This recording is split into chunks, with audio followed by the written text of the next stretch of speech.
Okay, this question comes from Helena, Dreo, and she asks, thank you for taking the time to answer my question. I am currently building a portfolio for my business, and I have advertised a promotion to do free work in order to gain opportunities.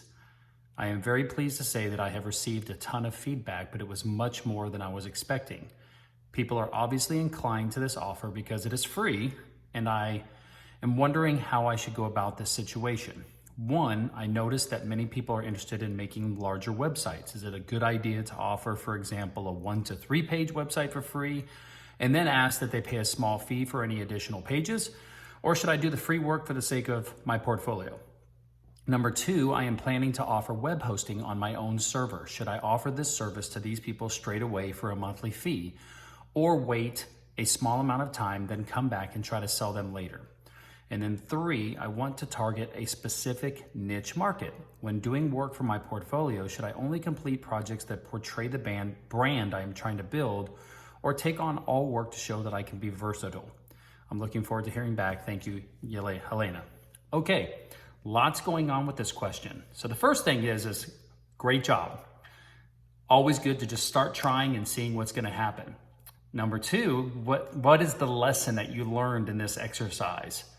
You didn't really plan, so now you're having to react to what happened.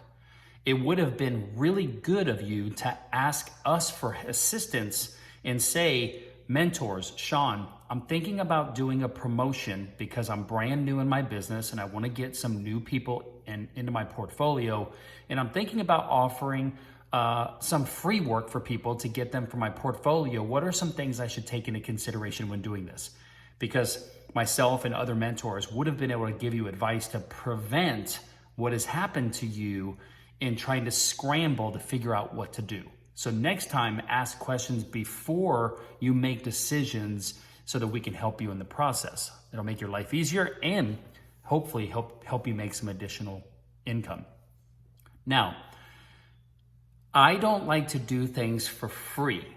What I would do is say, hey, listen, I'm a new web developer, designer, whatever you are, and I'm looking to build my portfolio. I am interested in exchange for testimonials, both written and video. I will exchange my services and help you build your website up to, and then be clear with what you're going to deliver for them. If anybody's interested, send me a direct message. And it's limited to 5 people, limited to 7 people, 10 people, however many you want to do.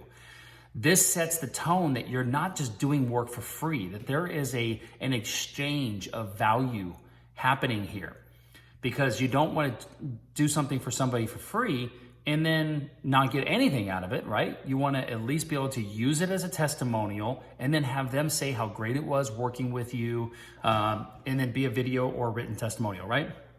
So don't do it for free. Do it for an exchange of something, right?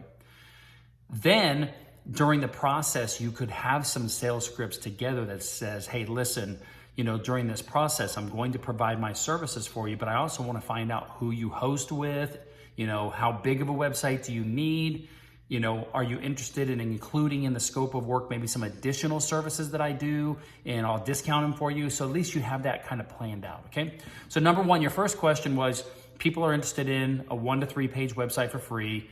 Should I ask them to pay for the additional pages? Of course, I think that as long as you stay with the scope of what you offered, that's really important. You don't want to make it seem like you are doing what's called bait and switch, which is, I'm going to give you this, but then when I talk to you, I really want to sell you this. People get kind of really suspicious of that. So be careful of that.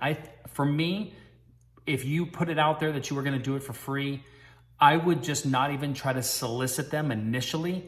I would do the work that you wanted to do for them for free to build a portfolio.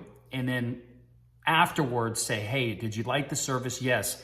Listen, here are some other services that I provide if you're interested, and do it after the fact. That's how I would do it if it were me.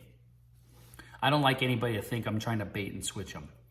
Number two, I'm planning to offer web hosting. Same thing. I would do that after the fact, after you've built the relationship with them. You might ask them who their web host is, how much they're paying, are they happy with it, would they be interested in changing it, that type of thing, but I would do that after. 3, I want to target a specific niche market when doing work for my portfolio. Should I only complete projects that portray the brand? Yeah, I think it's really good just to stay in your niche and only provide this complimentary work for people that are you're going to be able to utilize that work as a testimonial to attract the type of business that you want in the future. So yes, I think it would be good to stay focused on the type of clients that you want, portray that on your website until you have the ability to scale later. Okay, I hope that helps you with your answer. Remember, I think this is a good learning lesson for you that you got out there and you got some responses. This is fantastic. That means that your audience is engaged, right? That's great. Now start trying to get proactive with your planning so that you can prepare in the future of how you would convert these free into paying customers. And then the overflow, maybe you could say, hey, listen, I already got my 5 free. You're the 6th, 7th. If you're interested, I would be willing to give you a quote and I'll discount you 50% or 25% and see if you can, get new business that way as well. All right. Hope this helps, Helena. Great question. And in the comment section here in the Facebook group, just let us know what else we can do to help. Okay.